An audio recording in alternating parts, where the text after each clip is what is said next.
Everybody, and thank you very much. I want to thank our next witness for being here today. We have another very important topic today, which is the situation of human rights in Cameroon. Our witness is Felix Ngongho, who is a human rights lawyer and the president of the Cameroon Anglophone Civil Society Consortium and also executive director of the Center for Human Rights and Democracy in Africa. And we are short for time, so I'll ask you to begin right away with your remarks, 7 or 8 minutes, and then we will go to the questions. So please go ahead. Thank you, honorable members. Thank you for giving me this opportunity to discuss about the human rights and humanitarian situation in the Anglophone part of Cameroon. As far back as October 2016, there were peaceful protests in Anglophone Cameroon from lawyers and teachers, which degenerated into the crisis that we are facing today. As a result of the repression of the government against the lawyers and the teachers and the civil society, who were clamoring for a better legal and educational system, who were clamoring to fight against the erosion of the common law, the struggle degenerated into an armed struggle as we have it today. Most of the moderate leaders were arrested, charged in a military tribunal on grounds of terrorism, secession, incitement of civil war. And during the period, the struggle moved from the clamor for a federation, the clamor for a better living condition, to an independence movement. The government has not made things easy for the moderates and for those who believe in the unity of the state. As a result of the constant arrest and detention of pro-democracy activists, of those who are just clamoring for a better rights of the Anglophones, the burning down of villages, the destruction of livelihood, it has led to a refugee and a humanitarian catastrophe in the Anglophone part of the country. We have extrajudicial killings. Close to 1,000 Anglophones are currently detained at the various prisons in the country. The judicial process is very slow. The average time for a matter to come up for hearing would be up to 8 months. I was a living witness. I was detained for 8 months and released on the 30th with orders by the President of the Republic. But during this period, the tension only increases. We believe that there is a need for an all-inclusive dialogue. The government has to speak to each and every Cameroonian, each and every Anglophone. The government has to speak to those who have taken up arms against the government, because it's only through a veritable and a holistic dialogue that we can find a solution to the crisis that is affecting us. Cameroon is in a very interesting part of the continent. It's in the West and Central Africa. The SMAC and the ECOWAS, Cameroon borders both regions. And if Cameroon goes down, the Chad, Gabon, Congo, and Nigeria, they also go down with Cameroon. But I am here today to plead with this House to try to see how we can find a solution. The gross human rights violations, the crimes against humanity and war crimes taking place in the country need to stop. Voices have to be heard. We have a shared humanity. We owe a responsibility to protect. Canadian MPs, Canadian businessmen and women, Canadian diplomatic missions owe us Cameroonians a duty to ensure that we find a solution to the crisis. Cameroon, like Canada, is a bilingual and a bicultural and a bijural country. French and English are the official languages of the country, meaning that we share something in common. Both of us are in the Commonwealth. Cameroon is in the Commonwealth with Canada. Cameroon is in the Francophonie like Canada also. It means that Canada has some leverage that can play on the Commonwealth and also on the Francophonie for us to find a solution to the situation. The Canadian mission in Cameroon have made statements at times condemning or calling for dialogue. But we think that that is not enough. They need to go beyond just making statement and condemnation. We think that this committee can issue, a statement, a public statement, condemning the gross human rights violations taking place in the country, condemning the war crimes and crimes against humanity taking place by both parties, because also we have armed groups which are also committing atrocities in the country. But it is important also to call on government to create an enabling environment so that the more than 500,000 internally displaced persons could return to their villages, that the more than 50,000 refugees could return to their villages, and to also ensure that those who are currently detained should have access to their lawyers, that the process should be free and fair, that civilians should not be tried in a military tribunal. We have a jurisprudence of the African Commission on Human and People's Rights in 2009 that clearly stated that Anglophones cannot be arrested in the Southwest and Northwest region and tried in a military tribunal. And more often than not, they are tried in French language that most of them don't understand. The military tribunal bases itself on the 2014 anti-terrorism law. The law is not really to fight against terrorism, but it's a law that was passed to fight against dissent. It's a law that was passed to fight against those who are clamoring for change. And when the law was passed, most people did not understand that the law would be used to try Anglophones. Everybody thought it would be used to try Boko Haram officers. So the Canadians, the MPs, have to tell the government that it is inconceivable that civilians would be tried in a military tribunal. There is the need for a dialogue. There is also the need for the MPs, for Canadians, to urge the government that if we cannot find a solution, we can ask the people of Southern Cameroon to exercise their right of a referendum, which is provided in the Constitution. Some are clamoring for a federation, and others believe in the independence of the state of Southern Cameroon. We are in a democracy. The best option would be that they should give the people of the Southern Cameroon the option to decide in the federation whether they want to stay in the current dispensation or they want to have a separate state. But in the meantime, since that is a political process that will take long and it's very cumbersome, we need to arrest the human rights violations that is going place. We need to ensure that the humanitarian catastrophe is brought to the attention of the national and the international community. Canada can raise it at the level of the Security Council, can raise it at the level of the General Assembly, can have discussions with its other partners like the US, the UK, the EU, so that we find a solution to this catastrophe. It is not really reported in mainstream media the way it's supposed to be done. That's a very unfortunate situation. But if you go to the Southwest and the Northwest regions that constitute the Southern Cameroons, the situation is deplorable. Children no longer go to school. There is fear. The civilian population has been terrorized. Extrajudicial killing runs riot. There's no day in the Southwest and the Northwest where young men are not shot and killed for no just reason. Because they look like terrorists, because they are dressed like members of one of the arms groups. Nobody gives them an opportunity to hear their story. We have a myriad of examples. On the 30th of July, 5 young men were sitting in around a park in Boya. Boya used to be the capital of the German and the British Cameroon. 4 of them were shot to death. 1 survived. Fortunately, or unfortunately for us, we were going somewhere and we took him to the hospital. But the military guys came there to look for him. We had to take him out of the hospital. He's currently having treatment. We have examples. Last month, 12 young men were shot and killed in a house. These extrajudicial killings have been documented. Nobody gives any reason for them being killed. You know, because there's an armed struggle, because the government argues that they are supposed to be protecting the civilian, the government has taken upon itself to kill people without any reason. And there is not much that we can do in the country because everybody is scared. And with the victory of the president for the next 7 years, if a solution is not found to the problem, we would be sliding into a civil war. Some have argued that there is a civil war, but each passing day we degenerate into a civil war. Thank you. Thank you very much. We'll begin immediately with questions with Mr. Sweet, I believe. Yes, Mr. Sweet for 6 minutes. Thank you very much, Mr. Ngongho. I'm going to give you 2 questions, and I'll just allow you to answer those because our time is limited.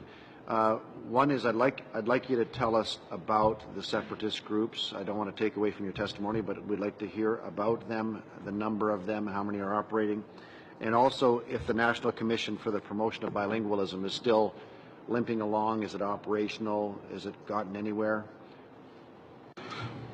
Yes, as a result of the killings of unarmed civilians, the arrest, the burning down of villages. Anglophones groupings decided to come together to protect themselves. In what they termed it was a self-defense. So that is how we had the creation of various separatist groups and arms groups, which are now also operating in the country. But these separatist movements have always existed. They existed in the 90s, the Southern Cameroon's National Council, because of the historical setup of Cameroon between the French and the English, and the fact that the process of reunification and the conference that took place in Fumban did not really go as it was supposed to be. Most Anglophones believe that there are attempts to assimilate them and to conquer and dominate them. So there's always been these protests by various groupings in Anglophone Cameroon clamoring for independence. The Commission of Bilingualism and Multiculturalism, if you talk to an Anglophone in particular, it's really of no object. I know it was created whilst we were in jail, but it was more to please the international community. It was more to show to the international community that they were doing something. The problems of the Anglophones is not about multiculturalism. It's not about bilingualism. The average Anglophone understands and speaks French. It's a cultural problem. It's a problem of assimilation. It's a historical problem. It's a problem of marginalization and oppression and suppression. A problem where the people perceive that the form of the state, the unitary decentralization, has failed. It's not addressing the problems that they face. The specificity of the Anglophones in Cameroon cannot be addressed in the unitary decentralization as seen in the 1996 Constitution and as amended in the 2008 Constitution. So there is the cry for a return to either the two-state federation or at worst or at best an independent Southern Cameroon. You've asked for the Canadian government's help, and rightly so. I want to ask you, though, are there some governments now that are placing diplomatic pressure on the Cameroonian government that are gaining some successful movement?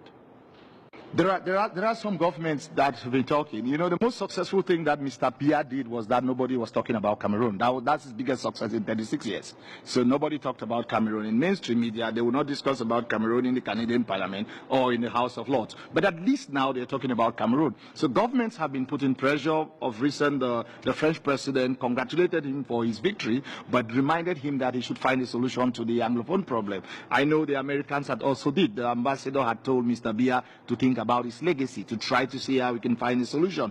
The UN advisor in charge of genocide also had brought it to the attention of Mr. Biya that he should find a solution to the crisis. Because if we don't find a solution, if the international community doesn't put pressure, it might degenerate into a Francophone and an Anglophone fight. For the time being, it's a fight between the Anglophones and the institutions of the state. But if it degenerates to a fight between the Anglophones and the Francophones, then we might get into what happened in Rwanda. And let's not forget, the never again principle would have been dealt a serious blow if Cameroon degenerates into Rwanda. Thank you. Okay, thank you. We will now move to Mr. Tabara. Thank you very much for coming in. And again, we're very limited on time. So I just wanted to ask you, in terms of the situation of the press and journalists prior to the election and after the election, and how the government has imprisoned for 11 to 15-year terms to certain journalists, and how that's degraded a lot of the democratic institutions and the freedom of press.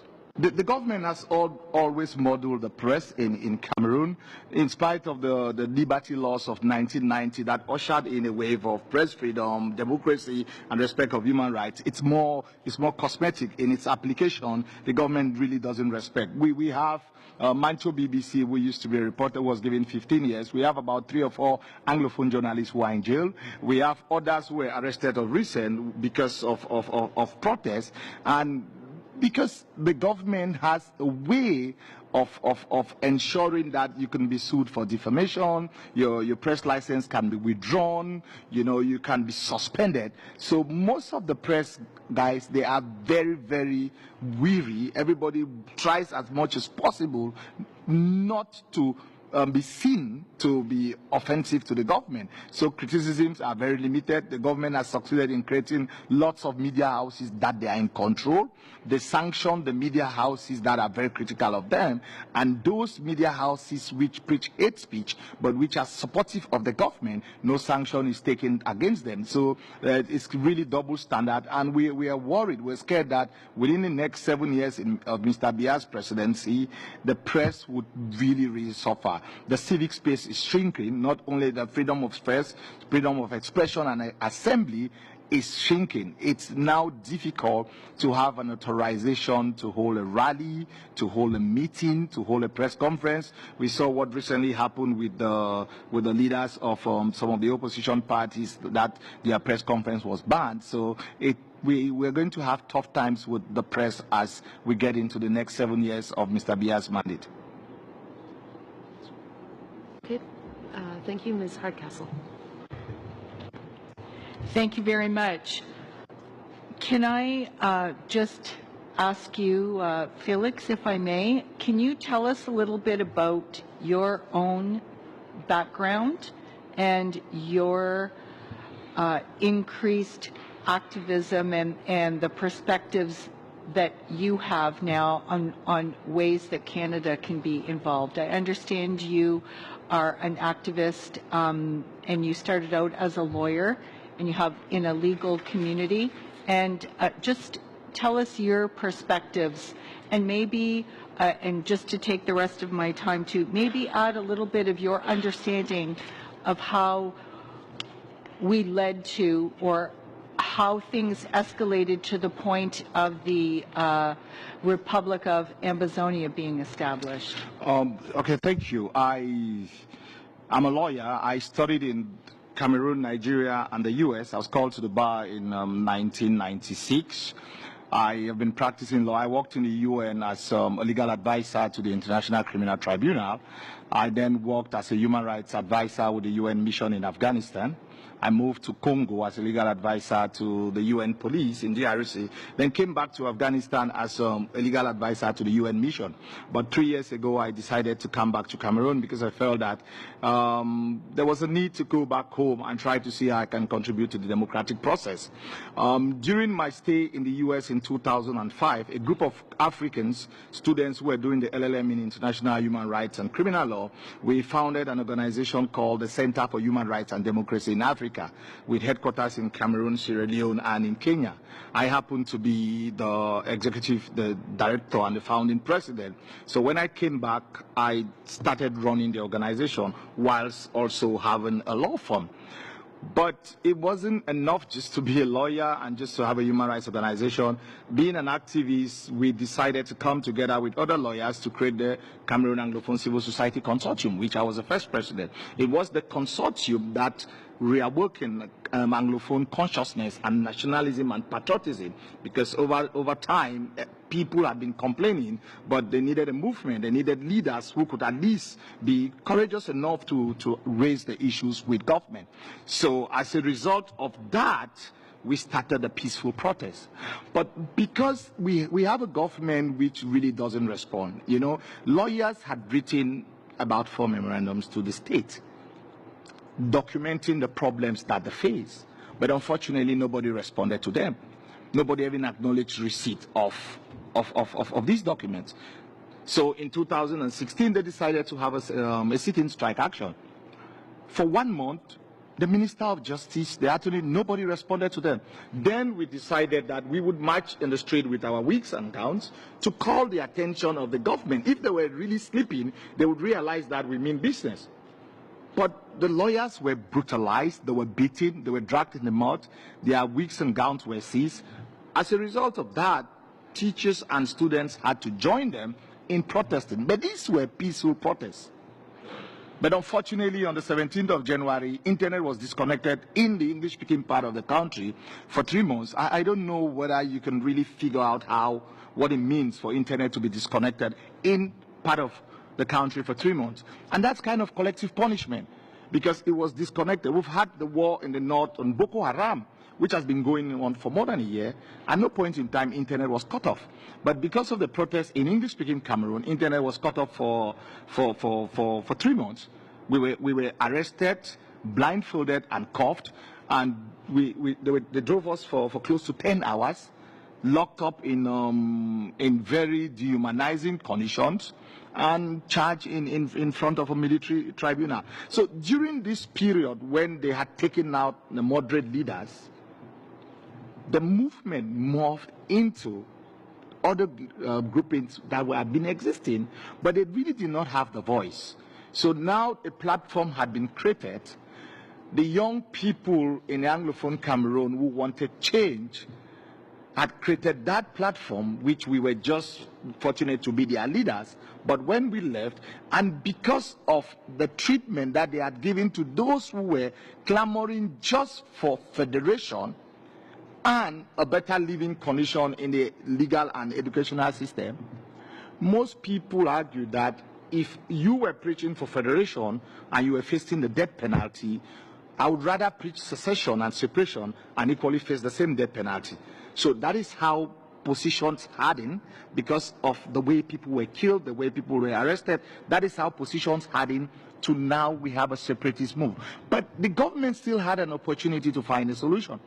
It was still easy for them to at least try to address the problem.